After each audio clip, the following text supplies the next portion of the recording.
La recherche, une branche à part entière qui a permis l'amélioration de nos modes de travail, de vie. Parce que les innovations ne cessent de se découvrir, Capgemini Engineering a créé le projet Mimea.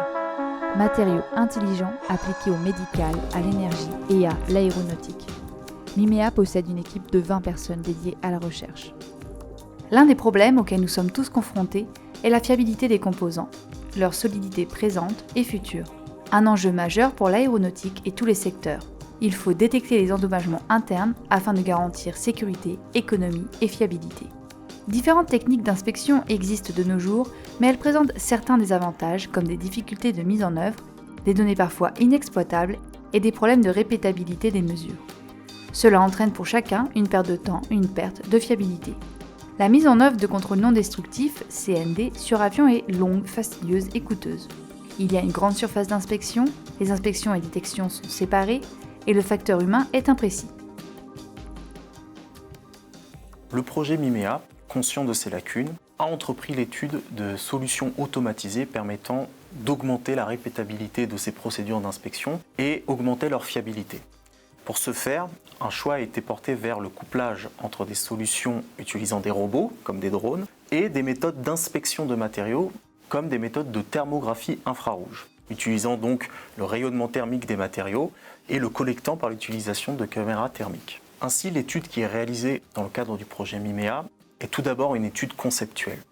Nous utilisons donc des outils de simulation numérique afin de pouvoir modéliser ce qui se passe lors de ces procédures d'inspection par thermographie infrarouge. Ainsi, une étude numérique couplée serait réalisée. Une première étude mécanique portant sur la réalisation de géométrie endommagée par la modélisation de contraintes ou d'impact dans des matériaux est réalisée, afin d'obtenir des endommagements réalistes dans le matériau. Ensuite, une deuxième étude, cette fois thermique, prendra en entrée ces géométries endommagées du matériau et viendra imiter la procédure de contrôle non destructif par thermographie infrarouge, nous permettant ainsi de revenir au champ de température de ce matériau et l'altération qui sera produite par la présence du défaut. Et ce sera donc ce champ de température qui sera notre observable lors d'essais expérimentaux. Ainsi, des partenariats avec des laboratoires de recherche sont en cours afin de pouvoir observer expérimentalement le gain apporté par l'optimisation de la matrice d'un composite en regard de son inspection par des méthodes de thermographie infrarouge. Également, un logiciel de post-traitement est mis en place afin de pouvoir appliquer différents filtres sur les images qui vont être acquises par la caméra thermique. Ce logiciel devra être intuitif, automatiser l'application de filtres sur les images thermographie, offrir la possibilité d'analyser les résultats des mesures en temps réel, permettre d'exporter les résultats en format tel qu'Excel, être facile à diffuser dans le monde industriel et universitaire grâce à l'utilisation des librairies libres de droit.